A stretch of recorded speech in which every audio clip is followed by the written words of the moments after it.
Okay, seeing none, we'll move on to item number 3, review and approval of the minutes of the November 8th, 2023 Rules Review Committee meeting. And Tasha had provided hard copies to individuals in person and a copy to the individuals that are on WebEx by email. I know they were just available now, so if we want, if it's up to the committee if they want to approve or postpone until next meeting to approve those minutes. What is your pleasure? I'll move to approve. Supervisor Robinson with the motion, Supervisor Seefeld with the second. Any discussion on the minutes as presented?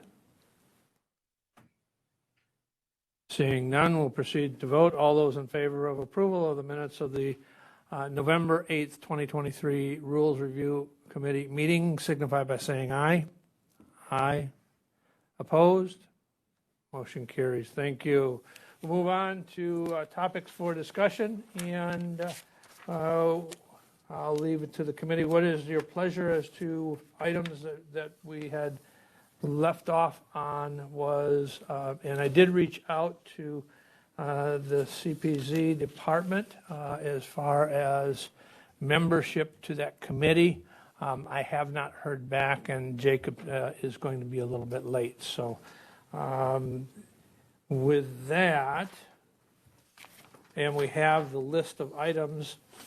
Again, that was item number 15, reviewing, item 16, and that's reviewing the ERC committee membership requirements, especially in lieu of the change from the state statute, along with the potential makeup and clarification, if anything, as to what does it mean for a member of the Towns Association representation, and whether or not that has to be, as it has been thought of in the past, a member from the Towns Association Board of Directors, or if that means just a member of the Towns Association.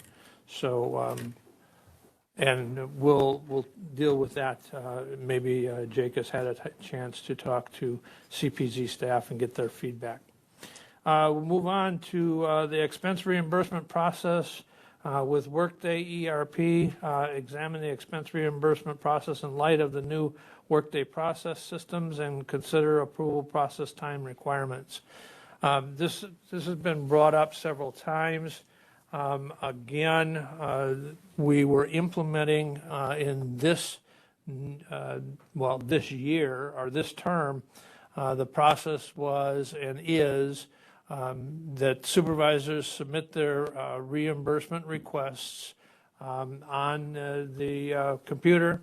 I reviewed them after the 15th of the month following the quarter end, and then they would go to the HR department, or excuse me, the finance department. Finance would review it. They would actually double check to review to make sure some individuals, if there were citizen members, hadn't submitted their expense reimbursements, make sure there wasn't duplications. They would then enter it into Workday and then turn around and have Workday go out for approval at various different levels. In some cases, I would make the approvals, Vice Chair would make the approvals, and then they would go to the clerk for approval. So in light of that, it would also take a fair amount of time, and sometimes it was up to over a month after the submittal request before they actually got paid out to the individuals. And so some people had some concerns about that. And so what's the thoughts? Is there a improvement in the process that we can look at?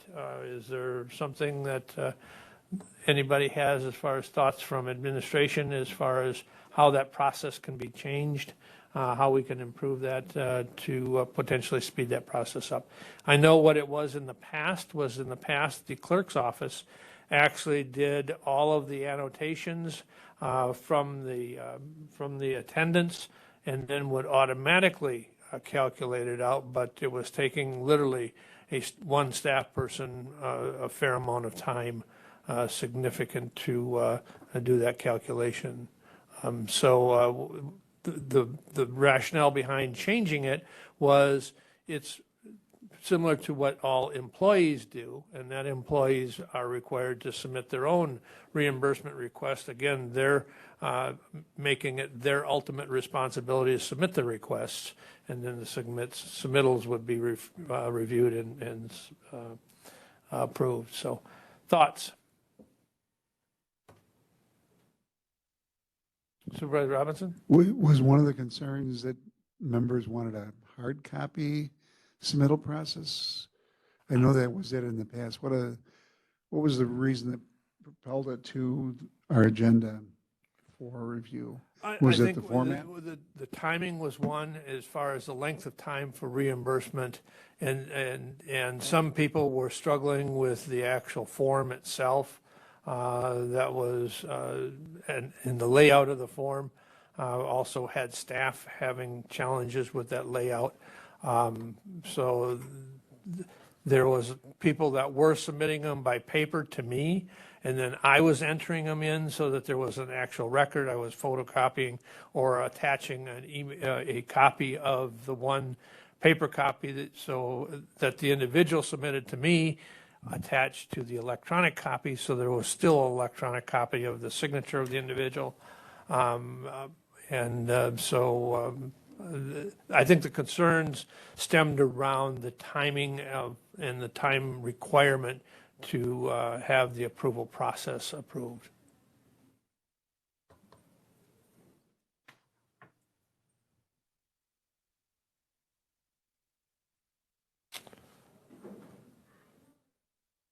I know there was talk, I had talked with staff internally as to what could be done about the process improvement and possibly looking at it. One was potentially eliminating having multiple people approve the steps. One going through HR finance because they had to enter it into Workday, and having supervisors directly enter into Workday. The challenges around that is there are supervisors that may have, if they had problems filling out the one form, they might have additional problems filling out directly into Workday, and whether that created a problem or a security issue was the other concern that was had.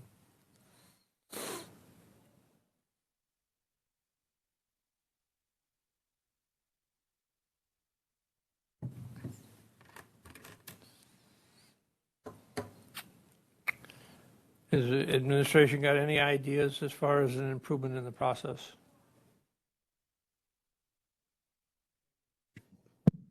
Thank you, Mr. Chair. I don't have any right now. I can look into if there's a desire to have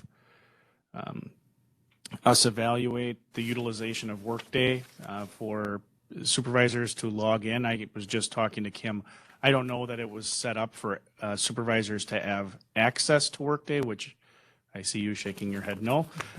So we can look into if there's a process, if the desire is to just have at the monthly meeting of the county board, this is just thinking off the top of my head, at the monthly voting meeting of the county board, have a form that every supervisor has to fill out before they leave that indicates what meetings they attended and the mileage for each, and then it's something that is entered in. That strikes me as something we could evaluate that would be more streamlined than perhaps the process that is being utilized here, because at least as the rules exist now, and of course they can be changed at the organizational meeting, there's my understanding is there's a requirement for at least a relative requirement for in-person attendance at that voting meeting. So perhaps that's the venue where those submissions could take place, but that's just off the top of my head. If you want me to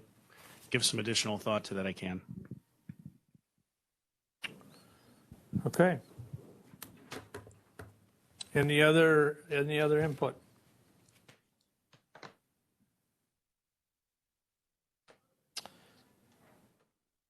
Seeing none, then we'll look to what administration and the clerk and I can come up with as far as a potential improvement in the process. We'll move on to item number 18, Metallic Mining Committee reporting relationship. It's just right now currently not in our rules at all, the Metallic Mining Committee, and I think we will just follow the same pattern that we have for all of our standing committees and or subcommittees, and just spell out those reporting relationships where they report back up to, in this case, to the ERC committee and then to the full board, and have that clarified in our rules. I don't know that there's any big discussion on that item. Okay. Reviewing the subcommittee reporting relationships. I'm not 100% sure who made the request on this item.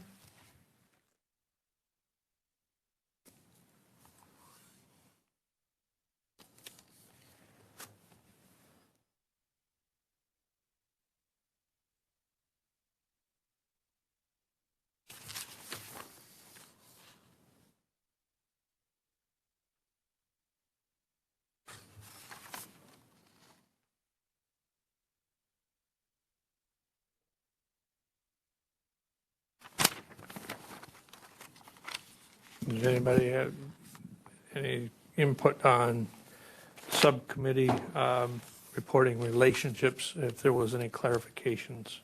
Is it subcommittees or is it committees, task forces, and commissions?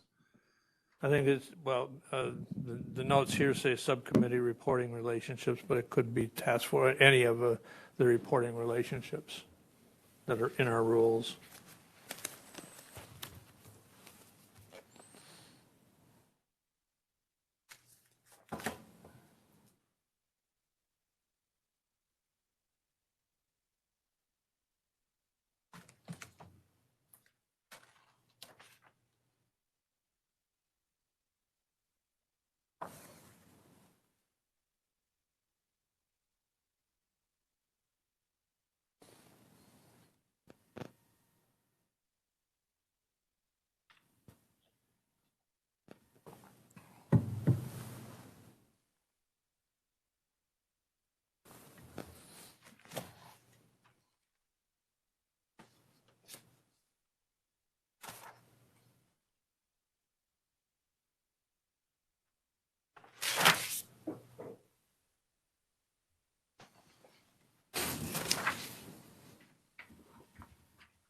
Good morning, Jacob.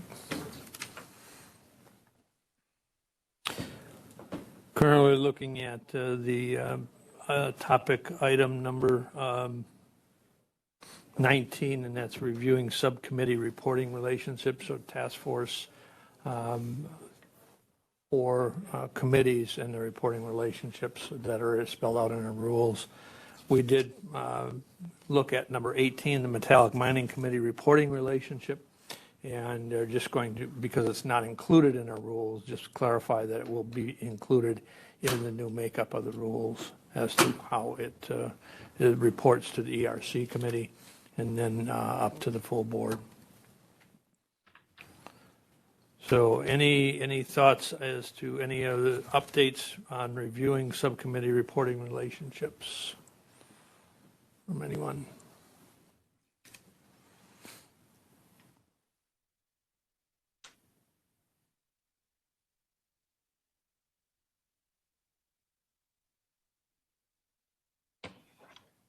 Okay.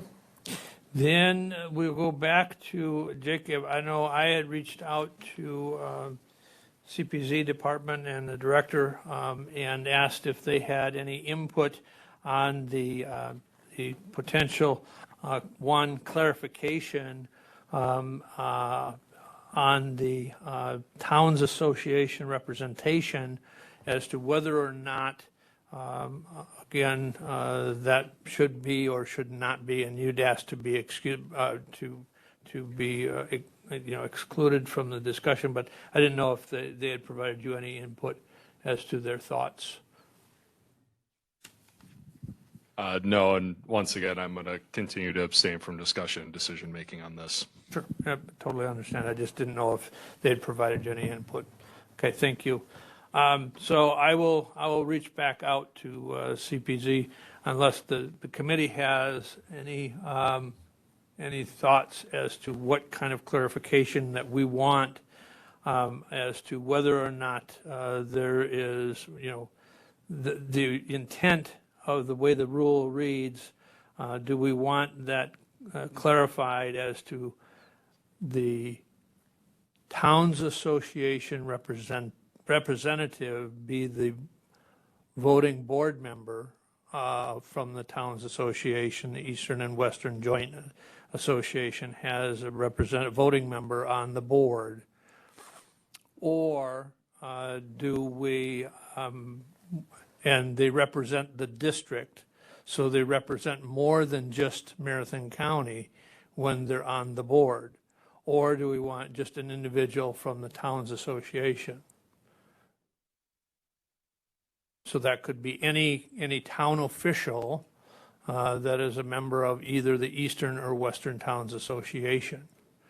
I just think that we need to have some clarification in the rules as to what we mean, because historically it has been the individual that has served on the board of directors for the Towns Association. So I just want to make sure that we understand and our rules are clear as to what that makeup is supposed to be.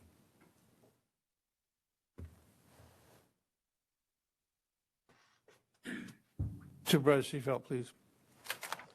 Thank you, Chair. Right now, our member from the Towns Association does not vote.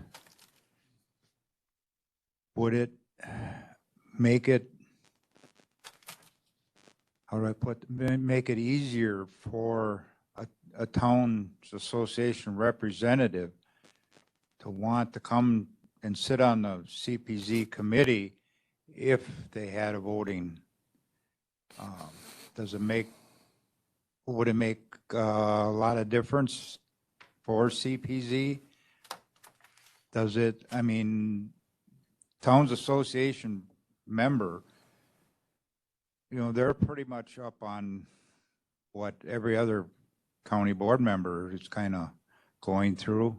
But I think if we have a representative from the Towns Association, whether it's on the board or a Towns Association member, I think my personal thought is that they should have a voting right. So that's my opinion. I know that's been a debated topic for multiple times. There was voting rights, then their voting rights was removed.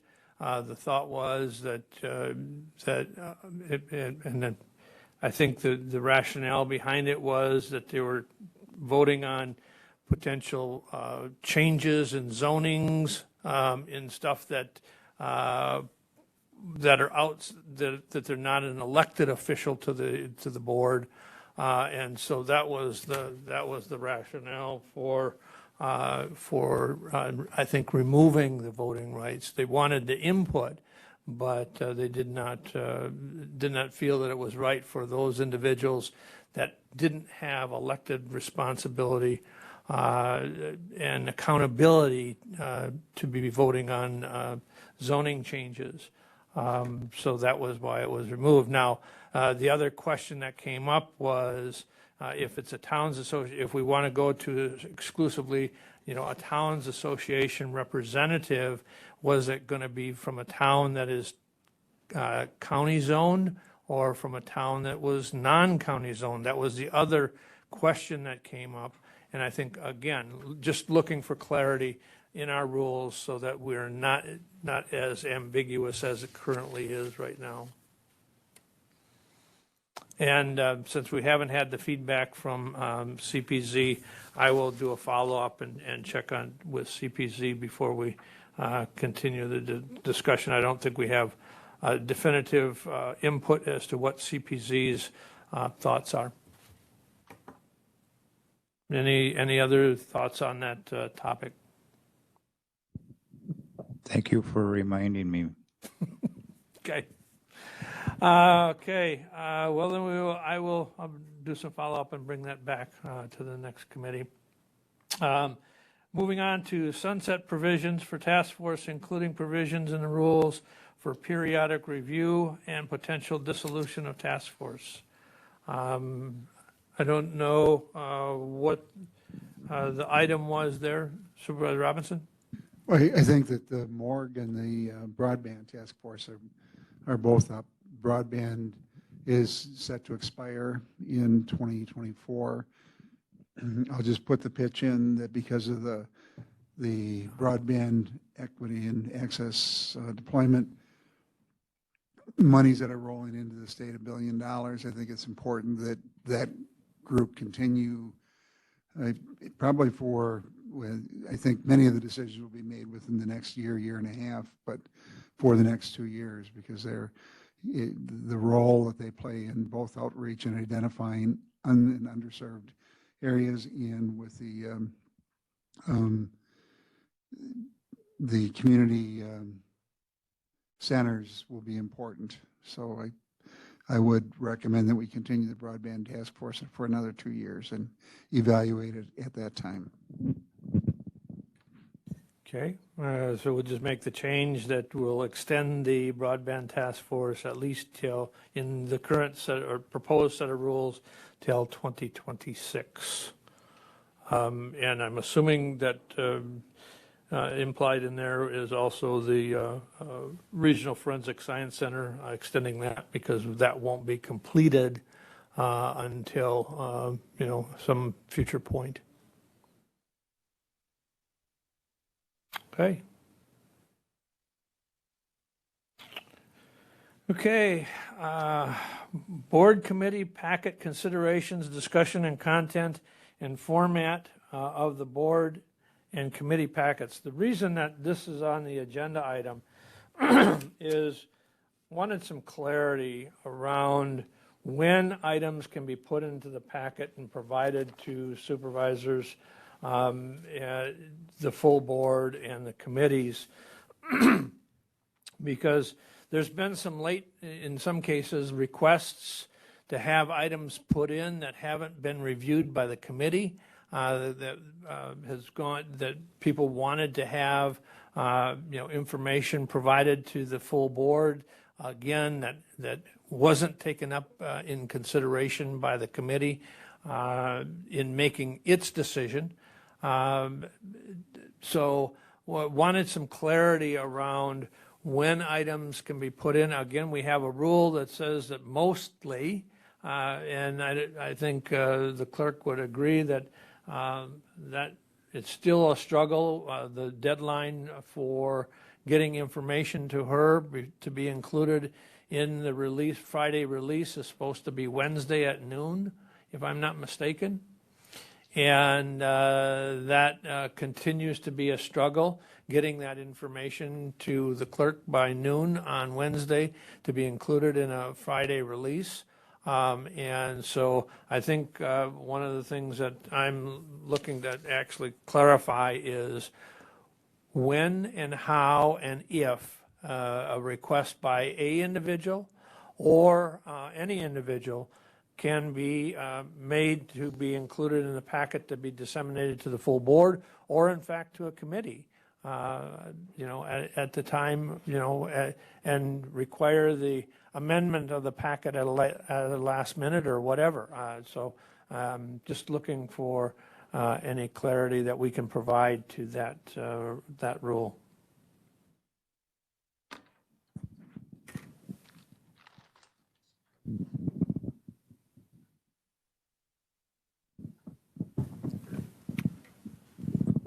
Clerk, Clerk Kluger, I would say that it's been a struggle to get things by Friday at noon because the rule says Wednesday afternoon. And I would say it's very rare that we actually have agenda and packet items by Wednesday noon. So we've kind of made an artificial deadline of Friday at noon, and it's still a struggle to get them by Friday at noon. So I would agree with Chair Gibbs that we need some clarity surrounding this so that I guess I'm empowered to say it's after the deadline, it doesn't get included, or it does get included. That's what I am looking for. Thanks. Supervisor Robinson, please. Well, there are a couple of issues here. One is the development of the agenda, and the second issue is the deployment of the background material. And if we put, there have been numerous times where on human resources, finance, and property, we get the information in, sometimes even the day before or the day of, and we're amending packets on a regular basis. And the question becomes one, if we set the agenda and we put an arbitrary timeline for not amending the packet, then we may just bring the information into the meeting. The question is what's the intent? Is the intent to set the agenda or to have all the materials there? And if it's to have all the materials there, it will require a shift, not only on the county board side, but on the staff side to support those efforts. So I think we need to better understand exactly what the concerns are and other things. And there needs to be sometimes opportunities for last minute additions just because that's when the information is available, particularly when we're dealing with issues outside of our control. I don't disagree, but the other thing, I think there's a third issue, and I think there's a distinction between committees and committee material that needs to be taken up, and then items that are going to be addressed by the full board that's coming from committees. Okay, and what I mean by that is if we have an item going to the full board on the full board agenda, and then we have a request for supplemental material that, again, wasn't reviewed by the committee that's asked to be included in the packet to the full board. Do we want, the question becomes, and that question came up during this session, was, should we allow that, first off, or because the committee didn't take that information into consideration, is that something that we want to continue to allow, and how many times do we want? So that allows 38 supervisors to bring items to the clerk at the last minute to be included in the packet. I'm just asking for clarity. Again, I don't know, I'm not advocating one way or the other. I just think that we need to have some kind of clarity as to what we're going to allow, because I think there's a distinction between a committee request and then also the full board. Supervisor Longenham, please. Thank you, Mr. Chair. I want to address the second point. If there was a matter where additional information was requested and provided to the full board between the time that it went from the committee to the full board, the chair still has the ability to request that the item be pulled from the agenda and taken back to the committee, don't they? Correct. Because as a committee chair, I would feel if there were other members of the board that took an interest in a matter that came out of my committee, which is fine. I would just say that if it was substantial enough to warrant additional discussion from the committee, that I would simply go to the chair, say I would like the matter pulled and referred back to the committee, and we go from there. If that didn't get done, then I feel like even on the county board floor, a motion could still be made to refer the matter back to the committee anyway. So I think that solves that second point. The other matter is, what if it's something very timely that the board needs to act upon very quickly? Because if there is additional information that comes about and the board is under a timeline, I feel like that's just unavoidable. So those are my thoughts for the second point. I'm still thinking about the committee packet. Thank you. I don't disagree that the committee chair has the authority to pull it, but again, I'm trying to walk a tight line here in that if a supervisor, just a supervisor, has an item that he wants to supplement for a full board agenda item and has not requested that the item be pulled, but just wants to present that additional information, the committee didn't take the information up. Should we allow that individual to, should we allow that information to be included in the packet? That's really the question. Supervisor Longhorn.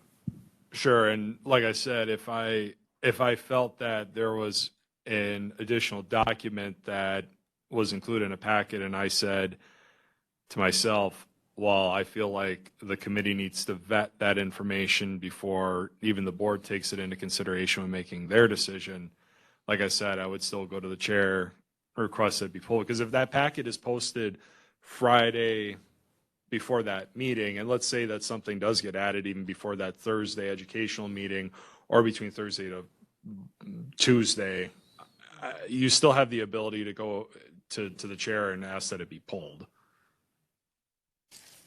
I think So that's, I guess think the that's question the then, remedy. you're saying then the chair of the board who's in charge of the agenda, if somebody comes to the clerk and wants to add something that the committee has not reviewed, that I have to look at it and then talk to the committee chair? No, that's not what I'm saying. I think the committee chair, if they're a responsible committee chair, should be reviewing that packet before the county board meeting and identifying whether or not new information has been placed into the packet. No, you're missing the point. So the packet's been presented, okay? Chairs of all the committees have reviewed it, yep, okay? But now a committee, a board member wants to bring something into the packet that's not been reviewed by anybody and goes to the clerk and says, here, add this to the packet. That's the question. Do we allow that? I guess first of all, I still think having a mechanism where it can be pulled, that's a remedy. The second thing is that I feel like there's no good way to create a rule to discourage that, because let's say it was like I said, let's say it was a matter that was very timely. Then you're going to be putting a rule in place that says, you know what, no additional information can be added to the packet, okay? Then you resort to, okay, you come to the voting meeting on Tuesday night, so-and-so printed off 38 copies of whatever information they wanted to provide, and they hand it out anyway. I fail to see the value in that rule, the hypothetical rule. Yeah. I guess I'm not disagreeing. I just think that we need some clarity as to, because sometimes items become political, and that's the question is, so I guess I'm not getting clear what my issue is when you have individuals bringing that stuff that they want included in the packet. Mr. Chair. Go ahead. And that's fine. I'm more than happy to listen to the discussions, and I think the idea comes from a good place. I just would like to see any sort of language first as far as what a rule could look like. I just think at the start you're going to have a hard time writing such a rule, especially one that is meaningful and binding to solve the problem that's at place. Clerk Trubad. Clerk. Would it be beneficial, let's say if I get something from a supervisor on Thursday or Friday, say, please add this to the packet, would it be beneficial to say the clerk will check with the committee chair and vet things with the committee chair? Or am I just to add anything and everything to the packet that's given to me? I guess that's the main concern that I have, because who does that packet belong to? It belongs to the chair. And then if items that were discussed at the committee level are additional documentation is provided or whatever, then I need to have the okay from somebody to put that into the packet. I'm just not adding anything and everything that comes through my email to the packet. That's not a good practice, I don't think. I need to get clarification, permission, approval from someone. Should it be the committee chair or should the board chair have the final say on everything that goes in? Would it be easier if we put that into a rule rather than just leave it as it is now? Supervisor Langenau. Then is it a matter of saying, well, the committee chair submits information to the packet to be considered for the board meeting? And that submittal would go to the clerk and the clerk simply adds it, and then you would essentially take out the matter of people emailing information. And the only problem with that is, of course, what if staff have something to add to the packet? No, it's interesting. I didn't think about that as far as who actually has jurisdiction of said packet. That's an interesting question. So, thank you. So the way we do it now is we take the packet materials from the committee meeting, automatically pull those over because they've already gone through the committee process. So after the committee meeting, then whose responsibility is it to approve things being added to the packet? That's really, Supervisor Hart, please. Thank you. A big part of this entire discussion is really empowering the clerk, because at my current job, that's what we struggle with, is having a deadline set and then everyone blowing through the deadline. And when I first started, I thought, well, the solution is pretty easy. If they don't make it to the deadline, then their information doesn't get into the packet. Well, that's not really a good way of making things unless it was a rule that the body had made up and put into their practice. I think that talks about the timeline, but this other part is really important too, because it's empowering the clerk to say, I can't include this, or I have to get approval from another chair. We really need to set the distinct guidelines here in order to, like I said, empower the clerk to be able to make a fair and impartial, essentially, decision on what the rules are for including stuff into the packet. So I don't know what the exact solution is here, but I think we have to keep in mind that we need to empower the chair to have consistent rules when it comes to our packet.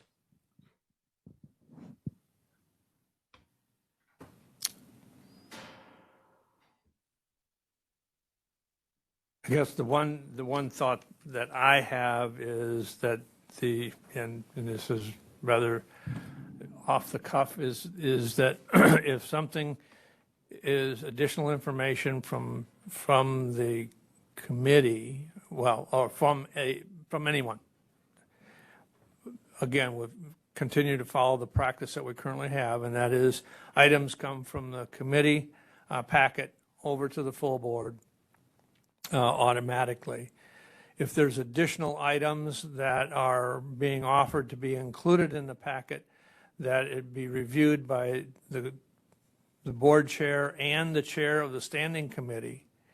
Again, getting back to the standing committee chair's role and responsibility is that to ensure that the information that is pertinent to the topic, and the committee, if he wants to pull it, then the chair can pull the item at that time, saying that that topic or that information was not reviewed by the committee, and I think it's important that it be reviewed by the committee, and then pull the item, or they and the chair of the board approves the item being included in the packet.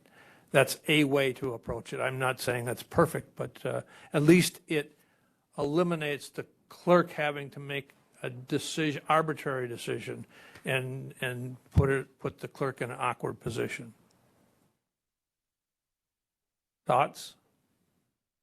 And that will then say, well, guess what? This information was important enough to include into the packet, okay, at the time, but it wasn't important enough to pull the item from the agenda and take it back to the committee for the whole committee to discern, because it wasn't available at the time, or at least two chairs have looked at it before they've included it in the packet. Any thoughts? Supervisor Hart and then Supervisor Longhorn. Thank you. I think one thing that we should consider in all that too is the timeline here, because, you know, that could mean Tuesday, someone contacts the clerk and asks to have something included, and then that involves the clerk needing to track down the chair, which might not happen. I mean, that happens often at the city, where we can't get a hold of the chair of the committee, and there's some item that needs to be included in an agenda even, and we struggle to get that essentially permission. So I think this comes in hand with also making sure that we adhere to and this is a struggle too, because what if there is last minute information, but some sort of timeline that's clear, so we can make sure that that authorization does come in a timely manner. Supervisor Longhorn, please. Thank you, Mr. Chair. So I'm trying to think of this from a theory perspective. So the chair provides the packet to the members of the board for their consideration for the matters on the agenda. That full packet essentially has all the information that is submitted from, in my mind, the committees and staff, correct? Mm-hmm.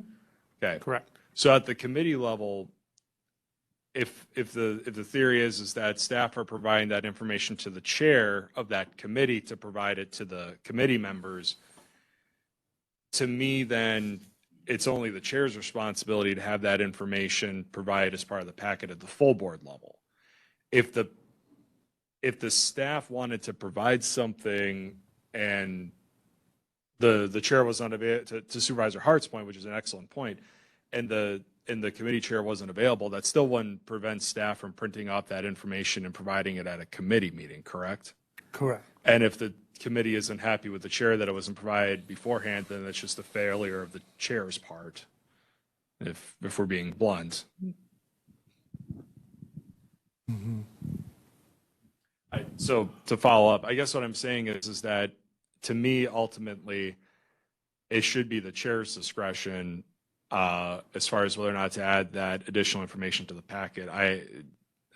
I struggle with adding another individual into that mix with the committee chair, because if you don't have somebody available to talk with and have a discussion with as a chair, you're just going to create more efficiencies. I think this is a case where if it's the chair's packet, the chair should have ultimate authority to submit that. And if you're a good chair and you see something that you think the committee chair is going to be interested in, chances are you're going to call them anyway and say, hey, is this cool?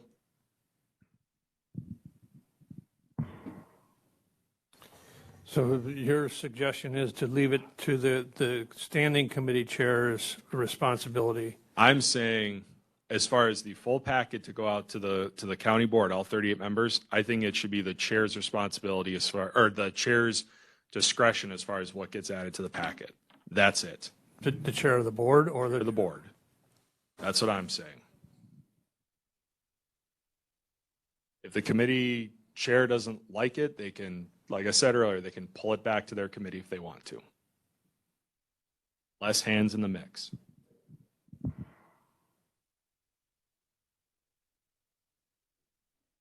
Supervisor Hart and then Supervisor Seefeld.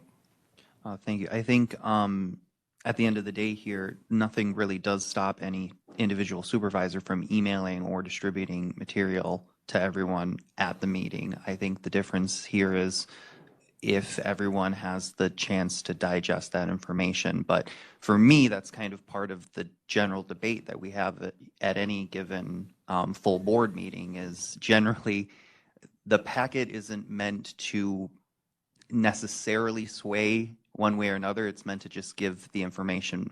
I feel like if a supervisor wants to bring information forward, that's meant to sway one way or another, but that's part of debate. And I think that's something that can be brought up. Supervisors might not even want to look at material that another supervisor would look at or bring to the full board. So I think that kind of, I would hope that that solves that problem. Like I said, I really hope that the material in the packet is meant to kind of, like I said, be impartial, but also, you know, that's the recommendation of the committee. So if it's impartial one way of recommending what the committee recommended, that's one thing to consider. Supervisor Seifelt, please. Thank you, Mr. Chair. I agree with Supervisor Hart on the timeline part of it. Because then if something gets put in, then you have late, then you amend the agenda, correct? Not necessarily, as long as it's just background material to support the agenda item. You're not amending the agenda, you're just adding it to the packet for background information on the agenda item. That's what the packet does, is supports the agenda item, or is the resolution itself, or is the material, example, zoning change. We have the town's, approval, we have the various, staff reports and information that support the committee's decision to approve the zoning change. So that's what is the packet information. It's not the zoning change itself. The zoning change itself is the agenda item. Okay, and right now to approve the agenda for the full board, does the county board chair approve this only? I approve the agenda, okay, but I am not technically approving the packet. Now, the situation came up that somebody at the last minute wanted to add to the packet. And again, we've had some items, and we've heard the discussion at the county board where the packet got amended and items added, but if people hadn't updated their registry on their computer, and then they tried to update, or on their iPad, and then updated, they still didn't get the update. So that was the other item that I'm trying to eliminate, so that there's consistency in the packet that people are reviewing, so people are reviewing consistent information. So if we look at, and I don't know, the suggestion is that I think the clerk has changed, has modified practice that we're going to look at 12 o'clock on Friday as when the packet information is supposed to be there to update the packet and post the packet. Then we need to put that in our rules, that be consistent with our rules, rather than our rules say that Wednesday at noon. Now let's move it to Friday at noon, and that's fine. But I think that we need clarity on this other, as far as when the packet gets amended and who's, again, I bring it up for discussion. Again, I don't know that there's, because there's always going to be the exception to the exception. I think that there's no question that there's going to be information that just wasn't available. And I think that happens even after the education meeting, that a question came up during the education meeting, that was Thursday, didn't have the answer to that question by noon on Friday, and staff provided it possibly Monday at noon. Do we amend the packet then? I think to Supervisor Langenhahn and Supervisor Robinson's point, I get that, but again, that's because the question was asked, and it was information that was trying to be provided to respond to that question. Supervisor Robinson?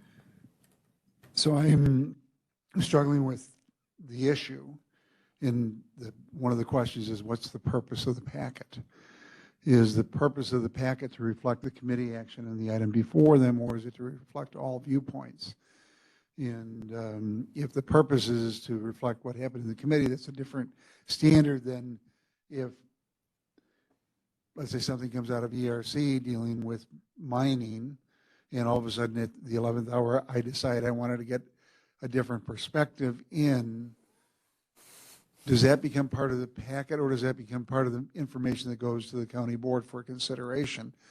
And we've amended packets to try to capture that information to make sure that we've got it housed in one place. So I think we have to define perhaps what the purpose of the packet is. And it's also possible that I could bring in something relating to mining, but unrelated to the issue before the board. And who draws the line, and is that part of the packet? I think that's, so maybe we start by defining what is the purpose of the packet and go from there. I wouldn't, Maybe I would ask Mike, from an open records perspective, are there, we're not required to have every viewpoint. We're required to capture those materials upon which we base the decision, right? Or I guess I would look for clarity. Sure. I think your question of what the purpose of the packet is really, that's the right place to start. Our rules don't define what the packet is or what it's intended to be. State statute doesn't require a packet or reference a packet at all. So I think that's the threshold question, is what does the board intend that the packet be used for? Is it educational materials that the committee used to form the committee's decision? Is it to keep the public informed on what the board is taking up? Is it a forum for supervisors to exchange information? Our rules don't say anything about that. It just says when items have to be in the packet. So whoever is making the decision on what goes in the packet, if we don't have a definition of what the purpose of the packet is, that makes it even harder to make a discretionary decision on what goes in and what doesn't, because what are you basing that on today versus tomorrow? As far as public records, open meetings, those types of things, open meetings law, you're really looking at what the language of the agenda is, not necessarily not what's in the packet at all. So our agenda has to give the public the ability to read the agenda and be put on notice reasonably of what would be discussed. The packet doesn't really play a role there. Anything in the packet, of course, is a public record. So there's always that, don't put any confidential documents in the packet, but there's not really a requirement that, well, if you're going to be referring to a document, it has to be in the packet. That's not a legal requirement at all. So I guess what I'm saying is I do think we need a definition of what is the purpose of the packet? What does the board intend to use the packet for? well, my 2 cents is that the board packet should be reflecting what the committee used to discuss and the committee information the committee had in making its decision, moving it to the full board. I don't know that we want the packet to start to become the forum for individual views that are going to be debated. Let's debate those at the board floor, I agree, but I don't know that we want the packet to be that forum to provide. I struggle when we start to go down that road, because then, as I think Supervisor Robinson pointed out, you could potentially bring in information that tangentially, tied to mining, okay, but has nothing to do with the item that's on the agenda. Acid rain, okay, is that attributable to mining? Well, potentially, coal mining, so you go down that road, that potential, and that's the slippery slope that I want to try to avoid. My thought would be that we would tie it to what did the committee review, what did the committee use to make its determination? That's the items that go into the packet. Granted, any supervisor can provide information to every supervisor. We discourage, that because that encourages potential violation of of walking quorum if it starts debate outside of, when a committee or a full committee starts debating something that was shared by a supervisor. But I would encourage that information be shared at least at the education meeting. That's what the education meeting is designed for, is to bring all that debate together. I guess my thoughts are that it be tied to what the committee used to make their decision and forwarded to the full board. Again, going back to what Supervisor Langenhan brought out, that way if additional information is brought forward that wasn't considered by the committee, that was important enough that the committee chair deems important enough to pull the agenda item and take back to the committee so the full committee can consider it, then it can be included in the packet the following time. Thoughts?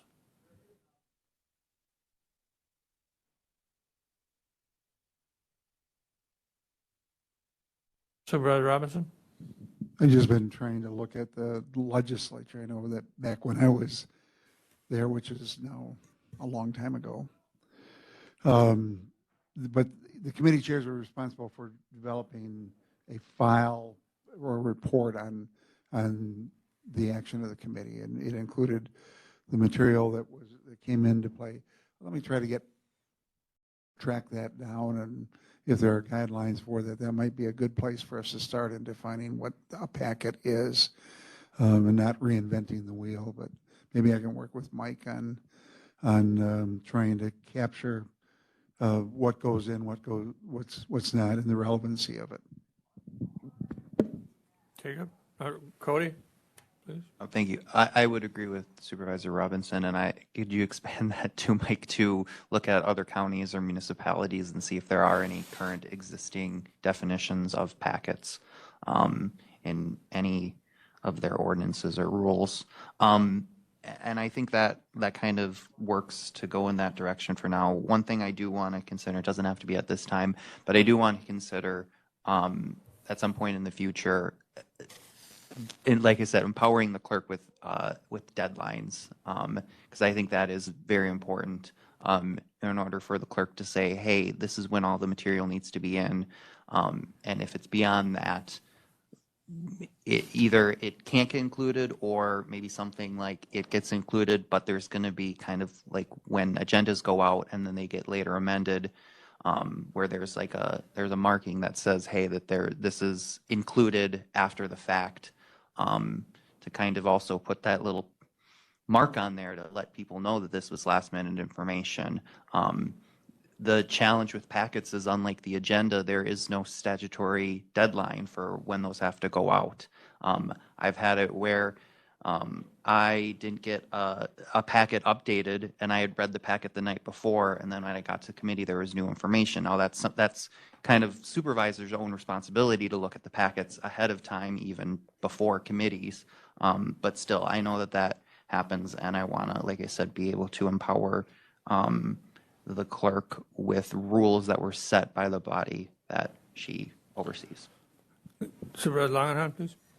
Thank you, Mr. Chair. And time permitting, of course, I'd like to revisit the timing matter yet today, or at least try and have some more discussion on that matter as well. As far as the purpose of the packet, I agree. It should include the materials that the committee used to make their decision It should also include any pertinent information that the board might need that I would say, isn't meant to be a forum, or it's not meant to weaponize the packet, but it's just needed for information for the board to use to make a good decision. So I think at this point, I'm just ready to see some language on paper, and I'll make my decision later once I see it. Okay. Any other discussion on that? Then I think, like Supervisor Longenhan indicated, I think we need to look at the time frame, the requirement, and to. I guess I did have one question for the clerk, and that is, right now, currently, the packet, if it gets amended, because the other issue that I want to try to deal with is the history on the electronic devices when people are trying to update their packet, and lo and behold, it's not, because then you're accused of not including it in the packet when it's included in the packet, but their register was just pulling the same old packet. So is there a way to, if the packet gets amended, I'll go through a hypothetical scenario. We set the date, time as Friday at noon as far as the deadline for items in the packet, okay? And lo and behold, information comes in at the last minute on Monday for the Thursday educational meeting. And then there's something comes in on Tuesday. Is there a way to create a packet that's just an amended packet so that it's not part of the original packet, but it's the amended packet? So Amendment 1, Amendment 2 are in packet, amendment packet, so that people can download both packets to get to eliminate the problem of not clearing the registry to getting the updated packet. Is there a way to create a second packet? Sure, we could do that, and there have been, times, I think, for HR finance, especially around budget time in the past, we have done that. We could create amended packet 1, amended packet 2. I guess I could see it from both sides, because then it just clutters up the website with lots of extra packets. But if that's what the body wants to do, certainly we can do that. I'm just trying to think of a way to eliminate that registry problem that we currently have, where people say that, oh, the packet's not there. It is there, but it's Supervisor Longenhan, please. Thank you, Mr. Chair. Is the problem with this registry, forgive me, but is that necessarily a problem with the GoodReader system, as far as whether or not the app reflects the new information has been added, or where is that coming from? I think it's coming from the operating system. I think because it happens with laptops as well as iPads. It doesn't matter just iPads. If you're downloading the update, if you don't clear your history, it's going to pull that same download again. Interesting. So, yeah. Then a follow-up then. Go ahead.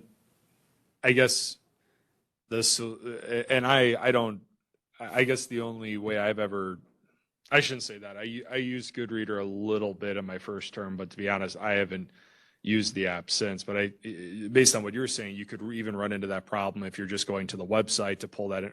Got it. So then, as far as offering new information, I could see that where you have, let's say that we had a deadline of Wednesday at noon in order to get that information into the packet. That goes on the calendar. It's posted on the website. Oh no, I forgot to put something in that. Okay. You have another entry on that calendar tab for whatever day the group is meeting on. I don't know, packet number 2, parentheses, have the date that it was added, and you go from there. It might only be a page or 2 pages, but it will at least give individuals an opportunity to view that information. Supervisor Robinson? I think part of it is an educational component that we would encourage members to refresh their websites, because it goes to that it automatically goes to that cached version until you refresh it. So if you go in separately and go through the process all over again, you shouldn't have that, but we might want to just educate people to hit that refresh button and do it. My concern about multiple packets is that you're jumping between them and it creates confusion in, not only to the members, but to the public. And we might want to give some thought to whether we have multiple packets. I think there are times where they're of value, but I think it's better to have one packet if we can capture everything. Supervisor Hart, please. Oh, thank you. And because I have the same job, I think of, oh God, what would happen if there was a packet amendment 1, 2, 3, and where would that end? So part of this has to come in with timelines and deadlines. The other part of this too is, I guess my proposal, and I don't know if the clerk, if that's congruent with her idea, is not to, when updating the packet, include the old packet on the website. It would be replacing the old packet and then clearly marking that as this is the updated packet, version 2, 3. I hope it doesn't go any further than that. To make it clear that, because for me, it's not an issue of the refresh button. It's the issue of reading it the night before and then thinking that that packet was settled. And then the next day coming back, looking at it named this exact same thing and not realizing, oh, well, this is there's more information on here now. That I can refresh it, but unless I'm reading through the entire packet again, I wouldn't really know.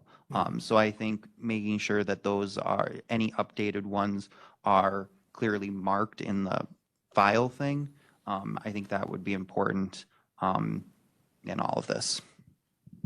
And so I think I want to be clear, your suggestion would be that you would rename the new amended packet to a new packet and eliminate the old packet so the old packet doesn't exist. I caution whether or not the records retention requirement of packet X, first one, is required even though it's been duplicated with additions in packet Y. So I guess I'm going to make sure that Corp Counsel weighs in on that.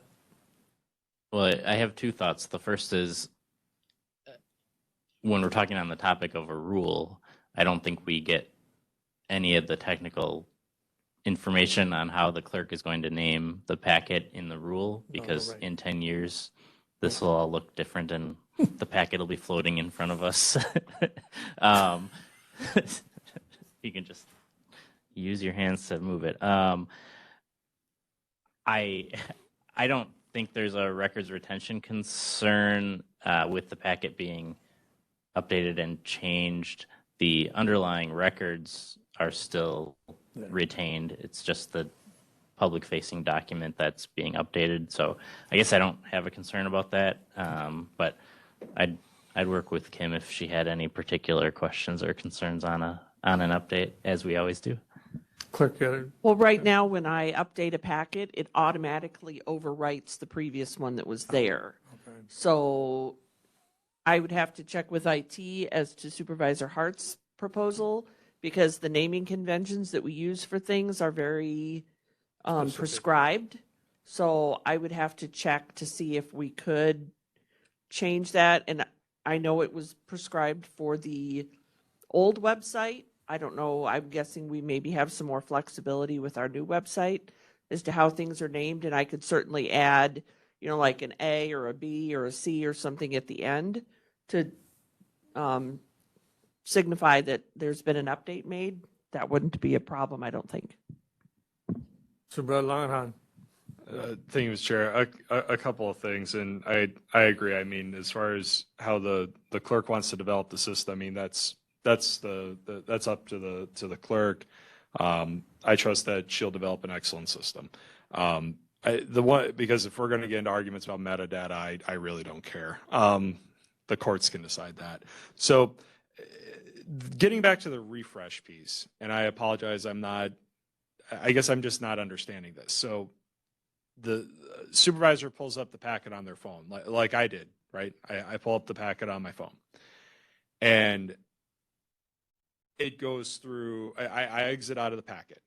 It's tomorrow. And let's say in the meantime, Mr. Chair, well, I think yesterday the minutes weren't posted, but I think they were posted as a separate link on the calendar page for the websites, because that's where I saw them this morning. But let's say that the packet was amended to include those specific minutes, right? So it's just packet, it's got the minutes in there, but I looked at the packet yesterday, the minutes weren't in there, okay? So if I open up the packet today, there was a new document that was added to that. You're saying that there's a chance that I might not see that new information? Is that what you're saying? Correct. How does that work? I don't understand this. And how does refreshing help that? I'm not a technology expert, but I know that it depends on where it's pulling the information from. If it's pulling the information from your cache, it's pulling yesterday's packet or the packet that was there yesterday, because it's in your cache, in your memory. Okay, that's where it's pulling it. If you're physically going out to the website and pulling the link, it potentially will get the information. So, and we'll get the updated information. But it just, so again, it's a technical issue, but, and I'd have to have IT explain how it continues to happen, but it has happened multiple times. I've had supervisors sit there and it's not in the packet. It is in the packet. The packet's been updated. The individual's actually pulling the packet from the cache instead of their actual pulling it from the website. So I had an initial thought, whereas you would have some numbering system where you would simply, if there was new information added to the packet, update on the website, maybe there's like even a date mark on the bottom right of the page saying when it was added, if it was after that deadline. But the way it sounds, if it's pulling from that older cache file, whatever, that wouldn't even solve that. It would, well, it would, as long as the individual goes and looks at and pulls if you rename the file, okay, name it A, B, C, D, and are you looking at file A? Yes. Okay, Yeah. well, then you're not going to have the update. Are you looking at file B? Well, yes, you are. Follow up? Yeah. So I guess I would have a question to the clerk then. How often, and let's just say a non-budget month, because I know during budget, there's a lot of information that gets added after the fact, but let's say in a typical month, how often do packets get amended to include additional information? Hopefully never, Sure. but that's not the real world we live in. I would say at least once, sometimes twice, sometimes 3 times Okay. For each for full each board meeting. agenda. Right. For each full board agenda. So you're talking between Same probably with 20 to committee 30. meetings. Yep. So yes, it's very possible that they are amended multiple times.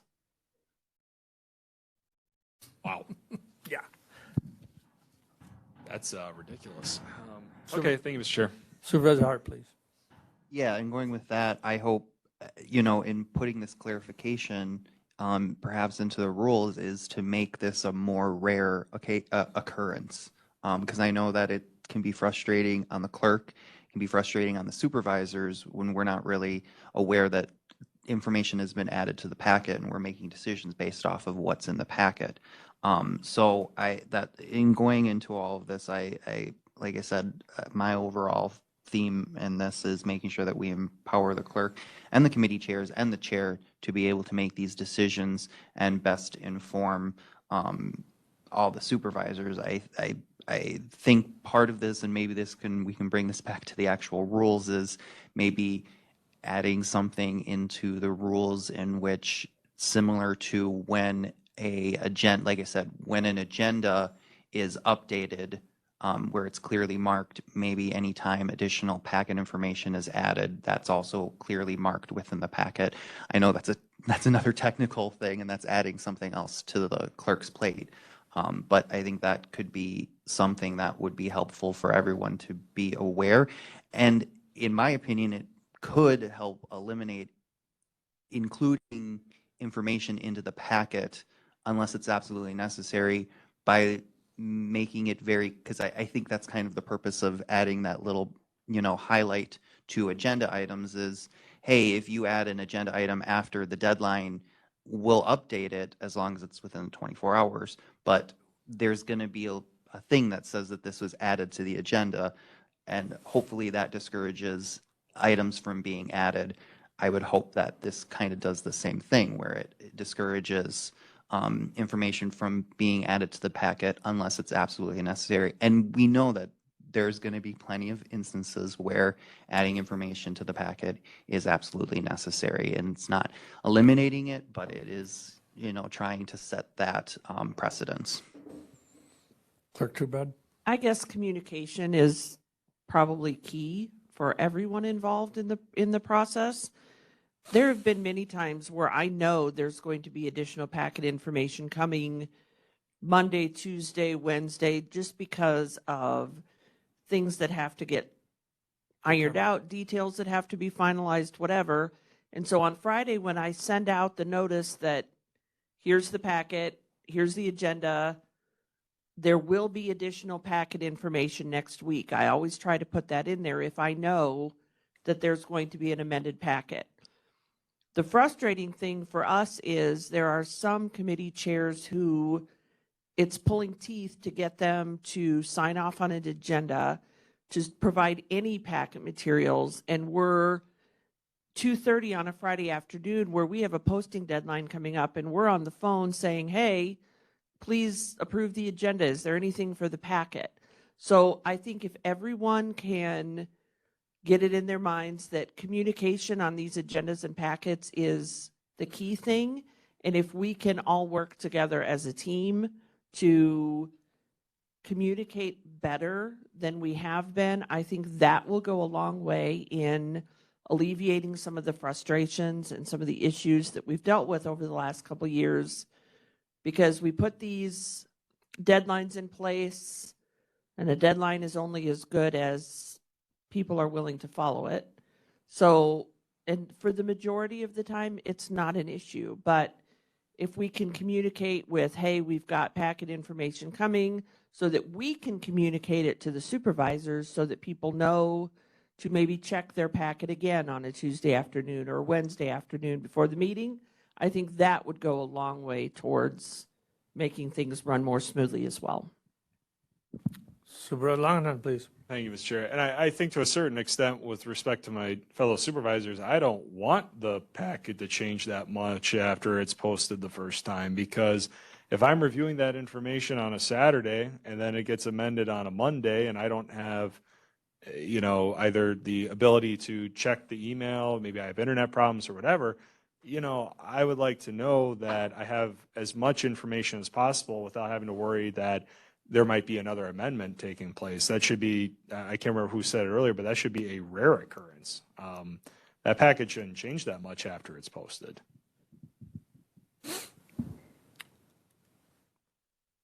Well, we've danced around that whole topic now. I think, is there a consensus that we want the packet defined basically as information that the committee used to consider its discussion and recommendations to the full board?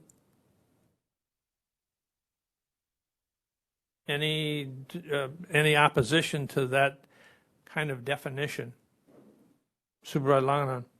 I wouldn't call this opposition, but like I said, this might have been one of the earlier comments in the discussion I made, but how do you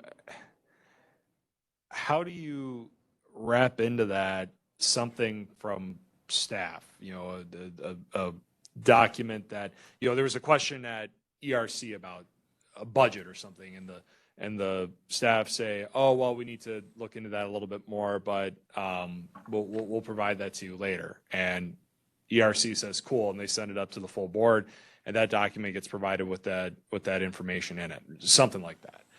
How does that get reflected within the definition of the packet? Well, I think if the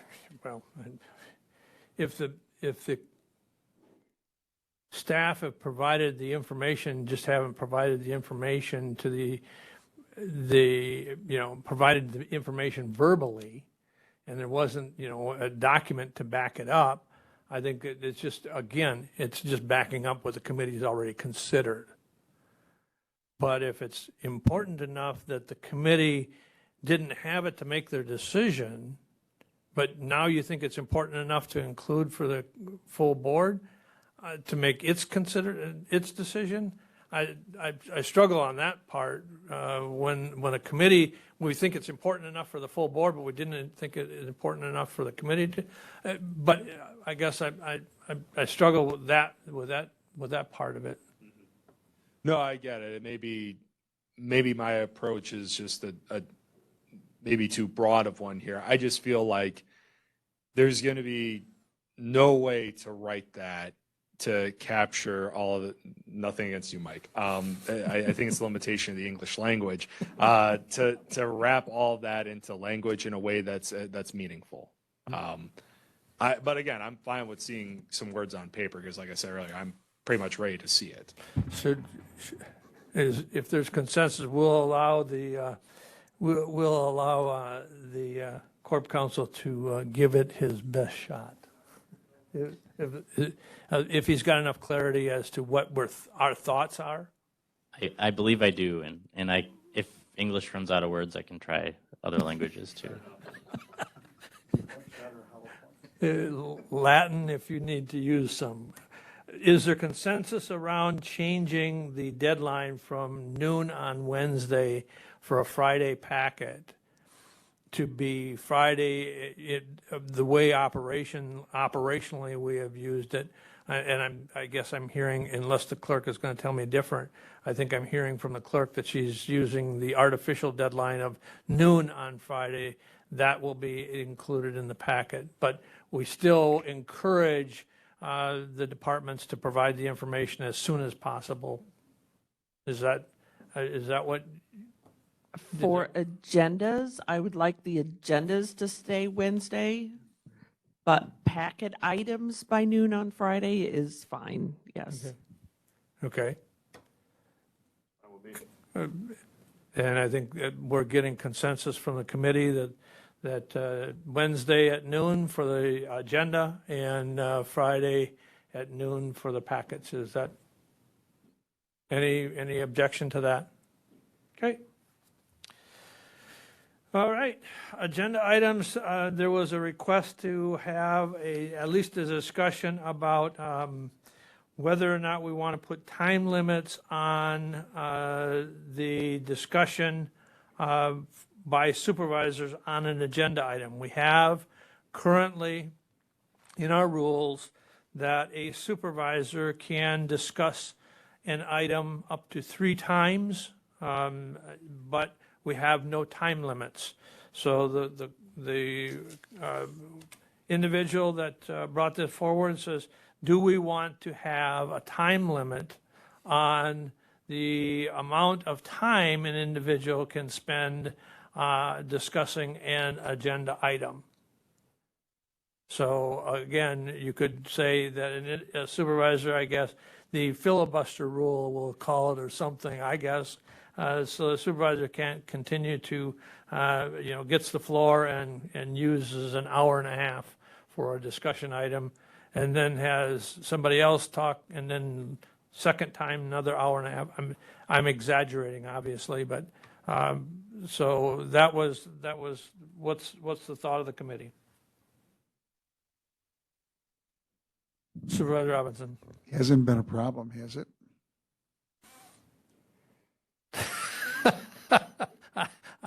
I will leave that to the discretion of the board or the committees.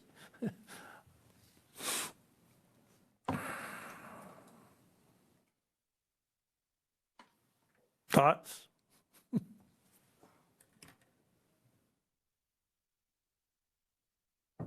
Obviously, silence is golden, and maybe we'll just leave that since there's not a lot of appetite to try. I mean, it would require, obviously, then, some form of monitoring, because if you put in a rule, we want to try to apply the rule, so if we put in a 3-minute timeline, a time limit for discussion on an agenda item, each 3 times, that means 9 minutes, a supervisor could discuss a particular item.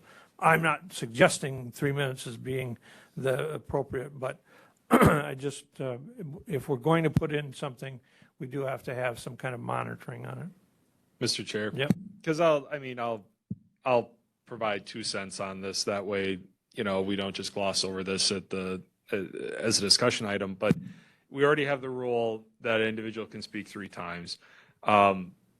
I guess if there was ever a situation where somebody did want to speak, ad nauseum for a long time on something, I guess what's the authority of the chair to cut someone off? I would look to the corp counsel. So in that circumstance, if you have someone more or less filibustering a particular topic, I think any member of the body could raise a point of order and ask the chair to make a ruling that the debate is dilatory.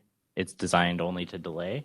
I think the chair could make that ruling, and that could be appealed, and the board would have to vote. There's not really any other. The chair doesn't have any other discretion to jump in and say you're talking too much without a rule. But I think if the purpose of the continued discussion is only to delay, that would be out of order, and the chair could rule it that way. Well, Mr. Chair. Go ahead, I please. think I would caution this group from going down the path of setting an arbitrary rule of how many minutes an individual has to speak for their instance of debate or commentary, questions, whatever you want to call it, primarily because I would like to give staff all the time in the world that they need to present their information. I know the slippery slope is going to lead us to, well, then how much time does a supervisor have compared to a staff member? Other thoughts? Any other discussion? Consensus is that we then do not put a time limit on the discussion items. Okay. Anything else? We are at the bewitching hour of 9:30. We will provide those updates to the committee for the next meeting. Our next future meeting is scheduled for December, I'm looking to Tasha. 13th. December 13th at 8 a.m. Anything else for discussion? Motion by Supervisor Robinson to adjourn, second by Supervisor Langenhan. Any discussion? All those in favor of adjournment signify by saying aye. Aye. Aye. Opposed? Motion carries. We stand adjourned. Thank you, ladies and gentlemen.